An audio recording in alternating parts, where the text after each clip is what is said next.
Pouvoir accéder à l'espace, c'est pouvoir accéder au plus magnifique des balcons que l'on a sur la Terre. Et depuis ce balcon, évidemment, on regarde cette planète, on la trouve très belle, on la trouve magnifique, et en même temps, on constate qu'elle est menacée par un tas de choses, des catastrophes parfaitement naturelles sur lesquelles l'homme n'a pas grand-chose à faire, sinon à s'en prévenir, mais aussi des actions humaines qui, elles, mettent la Terre en danger. Et donc là, ça devient une action, je dirais, plus active, plus militante, et donner des moyens à nous qui habitons sur cette Terre bien, pour tâcher de mieux la gérer.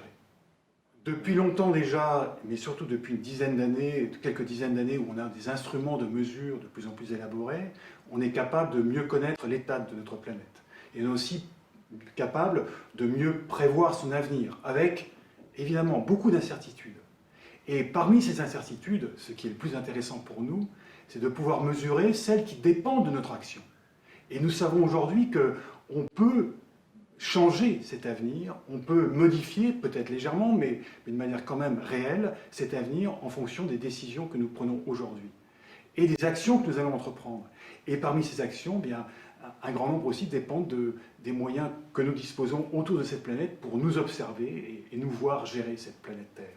La conférence qui aura lieu en décembre prochain, ce n'est qu'une conférence parmi des dizaines qui ont déjà eu lieu depuis une trentaine d'années et encore toutes celles qui sont à venir et qui sont absolument nécessaires. Donc en elle-même, ce n'est pas une seule conférence qui va tout changer. Mais ce qui est important, c'est que, une fois de plus, des hommes et des femmes de l'ensemble de la planète se réunissent, se redisent ce qu'ils veulent faire ensemble et s'en donnent un petit peu plus les moyens. Et je crois qu'il est important que tout le monde se sente concerné par cela. Chacun à sa mesure, chacun avec ses capacités, parce que aujourd'hui, l'avenir de la planète, c'est vraiment l'affaire de tous. On le répète en permanence, mais c'est vrai.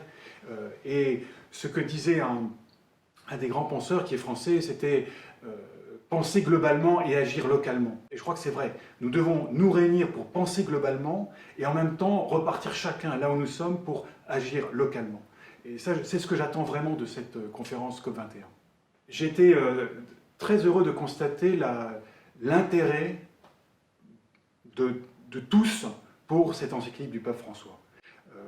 On sent bien qu'il y a une attente de la part de chacun de la dimension plus spirituelle de cette approche. Ce n'est pas seulement penser scientifiquement ou techniquement ou politiquement l'avenir de la planète, mais aussi spirituellement. Et il y a vraiment un besoin d'un investissement spirituel dans ce domaine-là. Ensuite, évidemment, comme tout texte, on peut s'interroger sur son avenir, sur son efficacité, mais l'efficacité, elle n'est pas seulement dans ce texte, elle est dans la manière dont chacun d'entre nous va le lire, va le critiquer et aussi va le faire sien.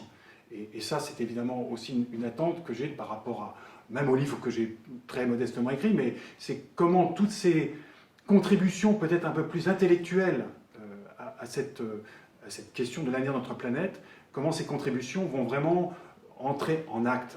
Et ça, c'est ce dont nous avons besoin.